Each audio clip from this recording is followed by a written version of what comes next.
সালাম আলাইকুম। খুবই গুরুত্বপূর্ণ এবং চাঞ্চল্যকর একটা প্রতিবেদন ইতিমধ্যে আপনারা গণমাধ্যমে দেখেছেন যে এনসিপিতে যে কয়েকটা ছেড়ে আপনার এই জুলাই আন্দোলনে ভূমিকা রেখেছে বা এর পরবর্তী সময় নিজেদের অবস্থান ধরে রেখেছে লোভ লালসার উপরে। এর মধ্যে একজন হচ্ছে হাসনাত আবদুল্লাহ, কুমিল্লার সন্তান। তো হাসনাত আবদুল্লাহ সম্প্রতি যুক্তরাষ্ট্রের ক্যামব্রিজে একটা ঘটনা ঘটিয়েছেন দাবি করা হয়েছে বেশ কিছু গণমাধ্যমে। যেমন কালের কণ্ঠ পত্রিকায় আমরা দেখলাম যে আপনার একজন ব্রিটিশ নারী যার নাম হচ্ছে জাইজাল হারফার, তিনি হাসনাত আবদুল্লাহর বিরুদ্ধে ক্যামব্রিজের একটা থানায় তিনি আসলে একটা মামলা করেছেন বা অভিযোগ দায়ের করেছেন। এ নিয়ে সোশ্যাল মিডিয়া যখন তোলপাড়, তখন আমি বিষয়টি নিয়ে অনেক ঘাটাঘাটি করছিলাম যে ঘটনা কি। এই ঘটনার একজন মূল ক্যারেক্টার হচ্ছে ছাত্রলীগের একজন কর্মী, যাকে মারধরের ইস্যুতে এই ব্রিটিশ নারীর সম্পৃক্ততার কথা বলা হচ্ছে। তবে এই মুহূর্তে যখন আমি কথা বলছি, বেশ কয়েকটি গণমাধ্যম প্লাস চ্যাট জিপিটি থেকে শুরু করে অনেক জায়গায় এই জাইজাল হারফার বা যে কাছাকাছি নামটা আছে সেই নারী কি আসলে হাসনাতের বিরুদ্ধে বাদী হয়ে কোনো মামলা করেছে কিনা, আসলে চলুন দেখি। এখন পর্যন্ত নির্ভরযোগ্য সাংবাদিক যারা আছেন বা গণমাধ্যমগুলো আছে কালের কণ্ঠ ছাড়া, সেখানে হাসনাত আবদুল্লাহর বিরুদ্ধে কোনো ব্রিটিশ নারী নিজে বাদী হয়ে মামলা করেছেন এমন তথ্য আসলে পাওয়া যায়নি। সামাজিক মাধ্যমে যে নামটি প্রচার করা হচ্ছে সেটি নিয়েও নির্ভরযোগ্য তথ্য কালের কণ্ঠ পত্রিকা ছাড়া আসলে অন্য কোনো পত্রিকায় তেমন ভাবে আসেনি।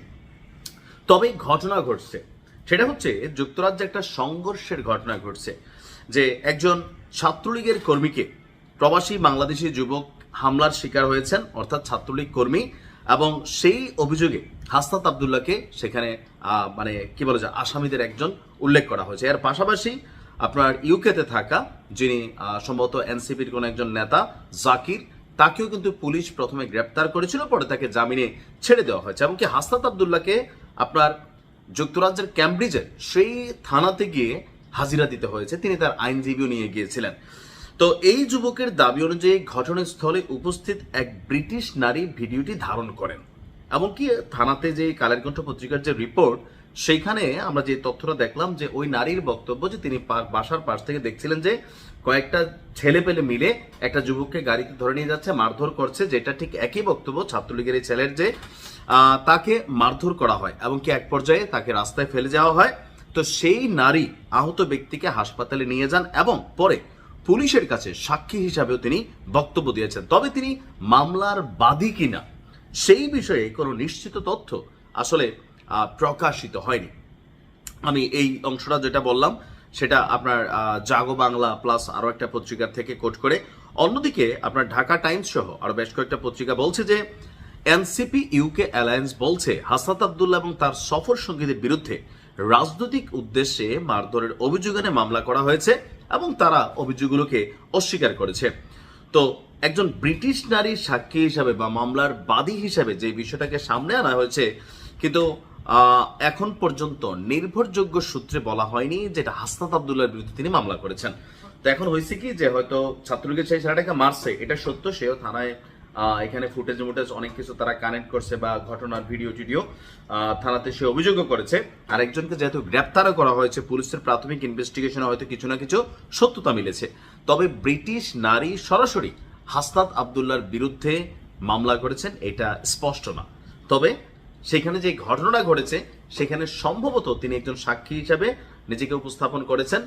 আর এইটাই কি আসলে পত্রিকায় মামলার বাদী হিসেবে মামলা হিসেবে আসলো, নাকি আরো পেছনের তথ্য আছে? তবে হাসনাত আবদুল্লাহর কিছু সমস্যা আছে। সমস্যার মধ্যে একটা হচ্ছে যে কোনো জায়গায় তিনি গরম হয়ে যান।